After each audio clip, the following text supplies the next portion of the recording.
So in 2 Samuel 24:13, we read that Gad came to David and told him and said to him, "Shall 7 years of famine come to you in your land? Or shall you flee 3 months before your enemies while they pursue you? Or shall there be 3 days plague in your land?" Okay. And we read in 1 Chronicles 21:12, either 3 years of famine or 3 months to be defeated by your force with the sword of your enemies overtaking you, or else for 3 days the sword of the Lord, the plague in the land. Right. So we see here that the famine is 7 years in one passage and 3 years is in another passage. Yeah, these are the proposed punishments for David's sin of numbering Israel. Correct. Right? And in one proposal, Gad says 7 years. In another passage dealing with the same account, seems to have said 3 years. So that should be a contradiction, right? Yeah, looks like so. Yeah. In fact, both are true. And that might even be all the more confusing when I say both are true. But you just have to look into the context of the passage to find out how that is true.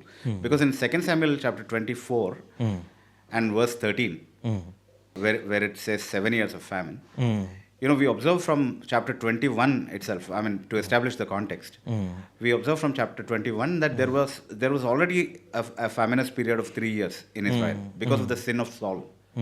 Saul had committed some sin and God had already sent 3 years of famine in Israel. And the 3 years now proposed by Gad add up to 6 years in all. Okay, and there was to be a sabbatic year in Israel every 7 years, right? And if this sabbatic year interposed between the 2 spells of 3 years of famine each, or if it falls at the end of these 2 spells of famine, the sabbatic year would also turn out to be a faminous year. Because there was no sowing, no reaping. The land was just abandoned because of the famine, right? And so totaling these years would make it 7 years in all. So the proposal was, shall there be 3 more years of famine? 3 years of famine which would make it 7 years in all. So when we look into the context, there is no contradiction at all. It could be actually viewed as 7 years or 3 years.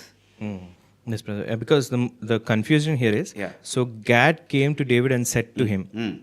So it's like the prophet, citing the prophet himself. Correct. So actually, there are 2 different writers who are writing. Right? They are actually reporting. It is a reported speech. It is not a direct speech. Yeah. So I think Samuel does not have any these things, but in Chronicles we see, "Thus says the Lord." Okay. That is added to First Chronicles. Okay. So choose for yourself either 3 years of famine. Thus said the Lord is also a reporting, actually. Right? Somebody is reporting to us, this is what the Lord proposed. So that doesn't change the fact that it is a report and it could be expressed either ways. Right. And expressing it both ways is accurate within the context. So there need not be any supposed contradiction. Yes. I mean, you can suppose a contradiction.